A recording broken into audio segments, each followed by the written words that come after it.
BJP ಶುದ್ಧೀಕರಣ ಆಗಬೇಕು, ಪರಿವಾರ ರಾಜಕಾರಣ ಇದೆ, ಕಾಂಗ್ರೆಸ್ ಪರಿವಾರ ರಾಜಕಾರಣ ಕಾಂಗ್ರೆಸ್ ಅದ್ರ ಜೊತೆಗೆ ಕಾಂಗ್ರೆಸ್ ಆಫರ್ ಈಗ ನಾನು ಅದನ್ನೇ ಹೇಳ್ತಾ ಇರೋದು. ನನಗೂ ಮಾಹಿತಿ ಬಂದಿದೆ.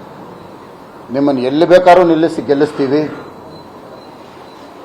ನೀವು ನಮ್ಮ ಪಕ್ಷಕ್ಕೆ ಬನ್ನಿ, ನಿಮ್ಮ ಜವಾಬ್ದಾರಿ ನಮ್ಮದು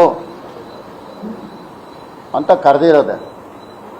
ಆದರೆ ಸದಾನಂದ ಗೌಡ್ರ ಒಂದೊಂದು ರಕ್ತ ಕಣದಲ್ಲೂ ಸಹ ಭಾರತೀಯ ಜನತಾ ಪಾರ್ಟಿ ಸದಾನಂದ ಗೌಡ್ರನ್ನ ಯಾವುದೇ ಅಧಿಕಾರಕ್ಕೋಸ್ಕರ ಆಗಲಿ ಹಣದಿಂದ ಆಗಲಿ ಖರೀದಿ ಮಾಡಕ್ಕೆ ಸಾಧ್ಯನೇ ಇಲ್ಲ ಕಾಂಗ್ರೆಸ್ ಅವ್ರ ಕೈಯಲ್ಲಿ. ನೇರ ನುಡಿ ವ್ಯಕ್ತಿತ್ವ ಇರ್ತಕ್ಕಂಥ ಸದಾನಂದ ಗೌಡರು ಅವರು ಕೊನೆ ಉಸಿರಿರೋವರೆಗೂ ಭಾರತೀಯ ಜನತಾ ಪಾರ್ಟಿ ಪಕ್ಷಕ್ಕೆ ದ್ರೋಹ ಮಾಡಿ ಹೋಗಂಥದ್ದು ಅವರ ರಕ್ತದಲ್ಲೇ ಇಲ್ಲ.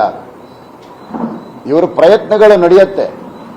ಈಗೆಲ್ಲ ಕಡೆ ಅದನ್ನೇ ಮಾಡ್ತಾ ಇದ್ದಾರೆ. ಪಾಪ ಸಣ್ಣ ಪುಟ್ಟ 20 ಲಕ್ಷ 25 ಲಕ್ಷಕ್ಕೆ ಬಹಳ ಜನ ಖರೀದಿ ಮಾಡ್ತಾ ಇದ್ದಾರೆ. ಸದಾನಂದ ಗೌಡ್ರನ್ನು ಖರೀದಿ ಮಾಡೋಣಂತ ಪ್ರಯತ್ನ ಮಾಡಿದ್ರು. ಆದರೆ ಅಂಥದ್ದೆಲ್ಲ ಕನಸು ಕಾಂಗ್ರೆಸ್ ಅವ್ರ ಕೈಯಲ್ಲಿ ಆಗಲ್ಲ, ಅದಾಗೋದಿಕ್ಕೆ.